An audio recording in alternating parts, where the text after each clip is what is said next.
Guys, welcome back to the channel Dental Mania, where you can learn many things about dental sciences and basic medical sciences. So in today's from today we are going to start a new series of lecture related to dental materials, and in this series of lectures we will try to cover all the important topics or all the important topics related to dental materials. We will try to cover all those topics that are important related to your exams, so that you can prepare yourself for the exam. So before starting the lecture, if you are new to the channel, then please subscribe the channel and hit the bell icon, ताकि जब भी हम new videos upload करें तो आपको उसका notification मिल जाए. So let's get started. This lecture is going to be the introductory lecture of this series, and in this video lecture we will try to discuss that what is basically dental biomaterial, what is its contribution to the field of dentistry. तो हम पढ़ेंगे कि basically dental biomaterial होता क्या है. So यहाँ पर हमने definition इसकी लिखी है. So हम क्या करते हैं, इसकी definition को पढ़ते हैं कि what is basically mean by dental biomaterial. So dental a science that deals with the study of physical and chemical properties and manipulation and uses of various materials in dental practices. तो जो भी material dentistry में use होते हैं उसके मुतालिक study करने को हम डेंटल बायोमटेरियल कहते हैं. ठीक है, तो स्टडी के मुतालिक ये है कि what are the chemical properties, what are the physical properties, what is its uses, ये कहाँ पे यूज़ होते हैं, इसकी एफिशिएंसी को हम किस तरह इंक्रीज़ करते हैं. Basically the word manipulation means to maximize the efficiency of anything. तो हम किस तरह किसी मटेरियल की एफिशिएंसी को हम इंक्रीज़ कर सकते हैं, ये इनकी यूजेस क्या हैं. तो इन सब मटेरियल्स की स्टडी को हम क्या कहते हैं, डेंटल बायोमटेरियल. अगर मैं इन शॉर्ट अगर एक सेंटेंस में मैं क्या करना चाहूँ, इसको डिफ़ाइन करना चाहूँ, so all those material used in dental practices is called as dental biomaterial. या we can say the study of those materials which are used in dental practices are called as dental biomaterial. Dental material में क्या क्या चीज़ें आती हैं, हमारा glass ionomer, cement, amalgam, composite, impression materials, waxes, ये सब चीज़ें जो हैं ये हमारे पास डेंटिस्ट्री में हम प्रैक्टिस करते हैं इसको. That's why they are called is dental material. And the branch of dentistry, या we can say the branch of science in which we study these dental materials are called is dental biomaterial. Okay, so now we are going to discuss, now we will talk about the basic types of dental material. So basically there are three types of we can broadly divide the dental material into three types. The first one is preventive material, the second one is restorative material, and the last one is auxiliary material. ठीक है. So preventive, what are preventive materials? Preventive materials are those materials, देखें two terms जो हैं वो normally हम use करते हैं. One is the active treatments and one is the prevention. Okay, so these are the material that are used in the these are used as a preventive materials, not as an active treatment. ठीक है, ये active treatment में use नहीं होते, बल्कि ये हमारे पास preventive materials as a preventive material use होते हैं. So देखें, preventive materials में हमारे पास three types of materials जो हैं वो यूज़ होते हैं. First one is sealants, second one is liners and bases. देखें, सीलेंट्स हम वहाँ पे यूज़ करते हैं कि बाज़ औक़ात हमारे पास क्या होता है, बाज़ औक़ात अगर किसी टूथ में हमारे पास क्या हो गई है, डेंटल कैरीज़ जो है यहाँ पर काज हो गई हैं. ठीक है, लेकिन ये डेंटल कैरीज़ जो है ये इनिशियल स्टेजेस में है, तो हम बजाय इसके कि इसकी एक्टिव ट्रीटमेंट करें, हम यहाँ पे डेंटल सीलेंट्स जो हैं ये लगा लेते हैं to prevent the progression of further caries. यानी फर्दर कैरीज़ की प्रोग्रेशन को प्रिवेंट करने के लिए हम यहाँ पर सीलेंट लगाते हैं. और लाइनर और बेसिस हम कहाँ पे यूज़ करते हैं, सपोज़ देखें यहाँ पर ये एक टूथ है जिसकी हम क्या कर रहे हैं, हम इसकी रेस्टोरेशन कर रहे हैं. अगर ये हमारे पास की कोई पोस्टीरियर टीथ है तो हम क्या करते हैं, पोस्टीरियर टूथ में हम क्या करते हैं, सपोज दिस इज़ और एमलगम, हम इस टूथ की एमलगम के साथ क्या कर रहे हैं, रेस्टोरेशन कर रहे हैं. ठीक है, तो वी ऑल नो कि amalgam is the good conductor of heat and electricity. तो अगर हमारे पास हम यहाँ पर ये एमलगम यूज़ करेंगे without the use of liner, तो ये क्या करेगा, यहाँ पे जो पल्प प्रेजेंट होगा इट विल काज सेंसिटिविटी, ठीक है। तो ये टूथ जो है ये हमारे पास सेंसिटिव होगा, इट विल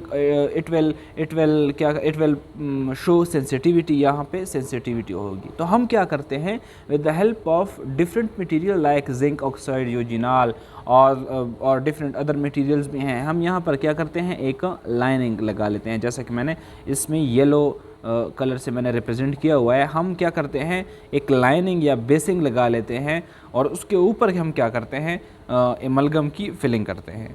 ये लाइनिंग और बेसिंग इसलिए होती है कि ये लाइनर और बेसिस जो है दे आर हमारे पास इंसुलेटर, तो ये यहाँ पर अगर किसी किस्म की कंडक्शन होगी तो it will not cross this line, जिसकी वजह से एमलगम जो है वो भी किसी किस्म की सेंसिटिविटी जो है पेश नहीं करेगा, ठीक है। So to prevent these sensitivity we normally use the preventive dental materials, and what are the preventive dental materials, these are in the form of liners, in the form of bases, and हमने पढ़ा कि liner and bases different materials जो है use होते हैं। एक example उसकी क्या है, उसकी है जिंक ऑक्साइड यूजिनॉल, ठीक है। तो जिंक ऑक्साइड यूजिनॉल को भी आल्सो एज अ लाइनर और एज अ बेस मटेरियल हम यूज़ करते हैं, ठीक है। सेकंड टाइप जो है हमारे पास, it is the restorative material, ठीक है। रेस्टोरेटिव मटेरियल नाम से ही जाहिर है कि with the help of these materials हम क्या करते हैं, किसी स्पेसिफिक टूथ की रेस्टोरेशन करते हैं, ठीक है। हम normally restorative material as a GIC भी ले सकते हैं, हम कॉम्पोजिट भी ले सकते हैं। जैसा कि मैंने यहाँ पर एग्जांपल में लिखा हुआ है, देखिए हम इस टूथ की रेस्टोरेशन कर रहे हैं, तो यहाँ पर ये जो मटेरियल जो मैंने ब्लू से रिप्रेजेंट किए हुए हैं, ये हमारे पास GIC भी हो सकते हैं, ये हमारे पास एमलगम भी हो सकता है, ये हमारे पास कॉम्पोजिट भी हो सकता है, ठीक है। तो ये रेस्टोरेटिव मटेरियल्स हैं जो normally that are normally used in the dentistry, that is used for the process of restoration, so that's why they are included in a specific category of dental material that are called as the restorative material, ठीक है। and at last but not the least, हमारे पास जो material हैं they are the auxiliary materials।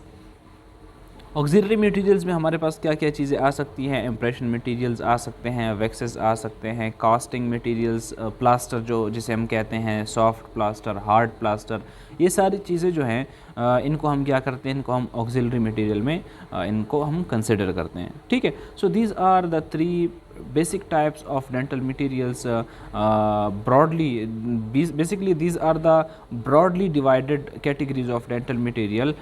इसके बाद अगर हम बात करें तो basically there are variety of different materials हमारे पास present होते हैं, जैसे कि ceramics हो गए, जैसे कि different other materials भी हमारे पास present हैं, but these types are the broadly classified types, okay। these are the broadly classification of dental material, ठीक है। so now we should study के basically what is the main aim, what is the main goal, what is the main objective of dental biomaterial, यानी ये क्यों ज़रूरी है कि हम इस सब्जेक्ट को स्टडी करें, ठीक है। It is very much important due to the following some reasons, because के फर्स्ट रीज़न है कि to know the proper usages of dental material, ठीक है। So without studying this subject कोई किसी को भी पता नहीं होता कि हमने डेंटल मटेरियल को किस तरह यूज़ करना है। सो ये जो सब्जेक्ट है, this subject provide fully knowledge about the usages of dental material,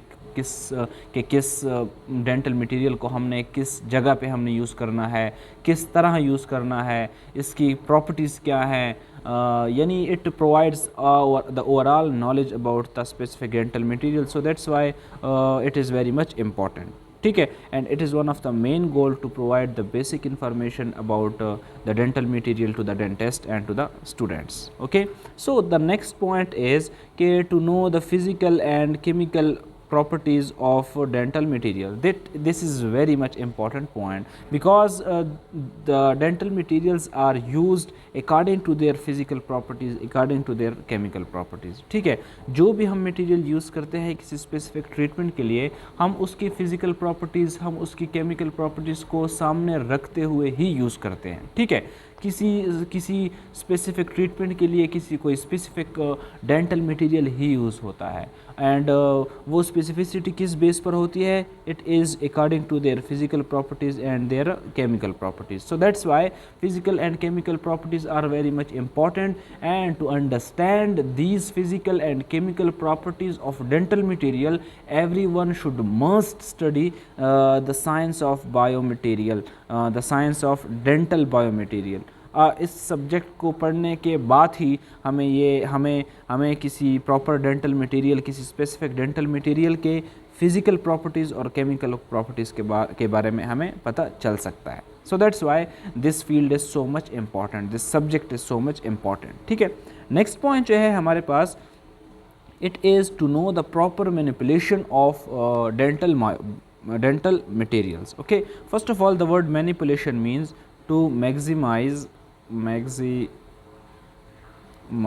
efficiency।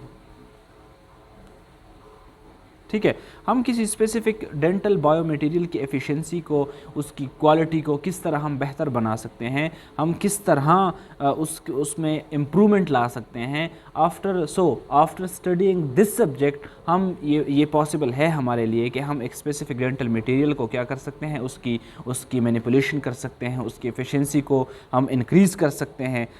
बग़ैर इस सब्जेक्ट के हमारे पास कोई ऐसा इल्म नहीं होगा कि हम क्या करें, किसी डेंटल मटेरियल के efficiency को हम मैक्सिमाइज़ करें। So after studying this subject, dentists and students will be able to manipulate the efficiency, to manipulate or maximize the efficiency of dental material। so that's why it is very much important, and to maximize the efficiency of dental material is one of the major aim of the science of dental biomaterial। okay, so हम next point की तरफ जाते हैं। Next point is to stimulate the further research so we can further improve the quality of dental material। अच्छा, although it is very much important, this field is very much important, and it is one of the major goal, one of the important goal, and one of the important goal of this subject is to carry researches in different biomaterials in order to improve its quality, in order to maximize its efficiency। so ये subject है, it provide the subject of dental biomaterial provide a complete knowledge about dental material। so हम इसमें मज़ीद research कर सकते हैं। it provides a complete knowledge जिसको हम स्टडी करें और मज़ीद जो है डेंटल मटेरियल की एफिशिएंसी को मैक्सिमाइज़ करें, हम इसकी क्वालिटी को इंक्रीज़ करें।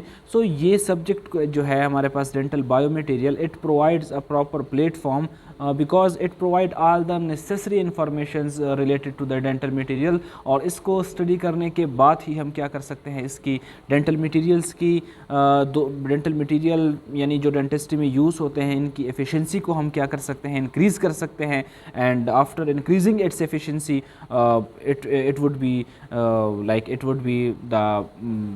ये क्या करेगा, पेशेंट की जो हमारे पास उसकी जो सेटिस्फेक्शन है उसको इंक्रीज़ करेगा। It would increase the patient satisfaction. Okay, so let's go toward the next point. The next point is to introduce the student to the material used in dentistry. The material used in dentistry are basically called as dental material, and one of the major goal, one of the major aim of this subject is to introduce the students to the materials used in the dentistry। so this science, this branch of dentistry which is named as dental biomaterial, gives a complete comprehensive coverage, comprehensive note on all of the dental materials, all of the materials used in the dentistry। ये हमारे पास इस subject में in this subject basically all the materials used in dentistry are completely explained। so that's why it provide a proper introduction, a proper bridge between the students and the dental material। so ये क्या करता है, it provides a basic platform। इसमें तमाम जो dental materials की properties है इसको explain किया गया है। तो after studying this subject as a student, एक dentist जो है वो completely क्या कर सकता है, dental material के बारे में जान सकता है। so it is also one of the major goal of this subject to introduce the students to the different types of materials used in dentistry। So the next point is, the next goal of this dental material is to provide certain criteria for the selection of specific dental material at specific region. You know that there is a specific dental material for specific treatment, okay. So, लेकिन हमने क्या करना है, हमने उस proper treatment के लिए उस प्रॉपर डेंटल मटेरियल को सेलेक्ट किस तरह करना है, ठीक है। तो सिलेक्शन जो है इट प्रोवाइड, यहाँ पर एक ये सिलेक्शन जो है it would occur according to a proper criteria, ठीक है। और ये क्राइटेरिया कौन प्रोवाइड करता है, ये and this criteria is basically provided by this subject of dental material, ठीक है। So this subject of dental material provide a proper criteria according to which या by following this criteria we should select a proper material for a proper treatment, ठीक है। सो इस criteria को हम follow करके ही क्या कर सकते हैं, हम किसी स्पेसिफिक ट्रीटमेंट के लिए किसी स्पेसिफिक डेंटल मटेरियल का क्या कर सकते हैं, इंतखाब कर सकते हैं, ठीक है। So here is the proper criteria, और इन पॉइंट्स को फॉलो करते हुए ही क्या करेंगे,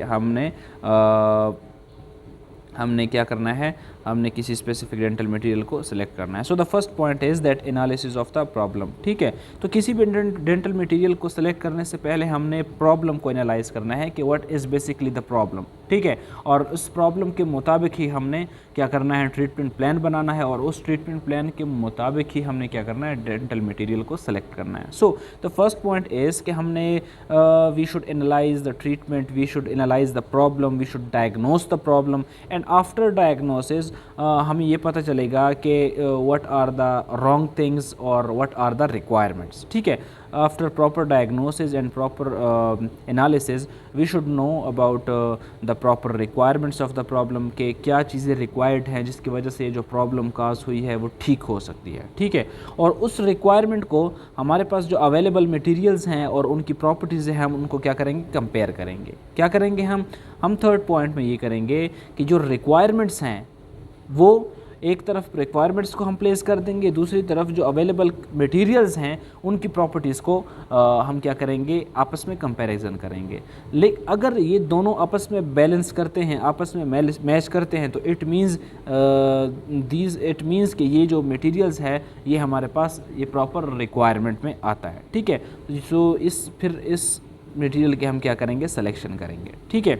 जब एक दफ़ा हमने किसी स्पेसिफिक मटेरियल को सेलेक्ट कर लिया है अकॉर्डिंग टू द रिक्वायरमेंट्स, उसके बाद हम क्या करेंगे, इट शुड बी और मटेरियल ऑफ चॉइस। तो यही मटेरियल जो है ये हमारा मटेरियल ऑफ चॉइस कहलाएगा, ठीक है। So here is basically a sketch of the requirements, it is basically a sketch of the selection criteria. तो फर्स्ट ऑफ ऑल हम फर्स्ट स्टेप में क्या करते हैं, हम किसी प्रॉब्लम की डायग्नोसिस करते हैं या उसकी एनालिसिस करते हैं, ठीक है।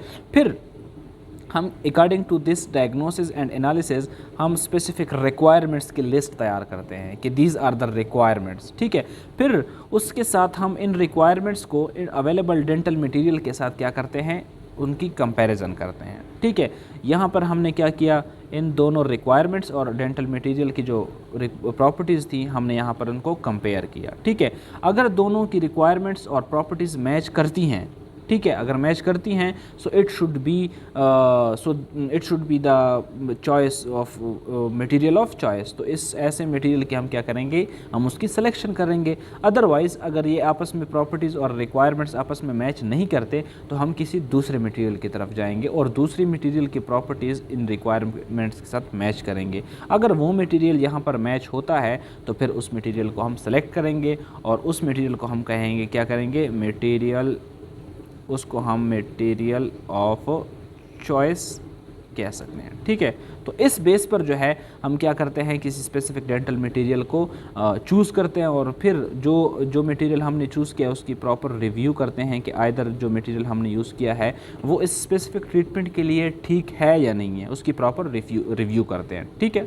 So this was introductory lecture of dental material, and in the upcoming lectures we will try to cover all the important topics, the physical properties of dental material, the chemical properties of dental material, and all other important topics. So if you अगर आपको video पसंद आए तो इसको like करें, share करें, and अगर आपने चैनल को सब्सक्राइब नहीं किया तो इसको सब्सक्राइब करें। Thank you very much.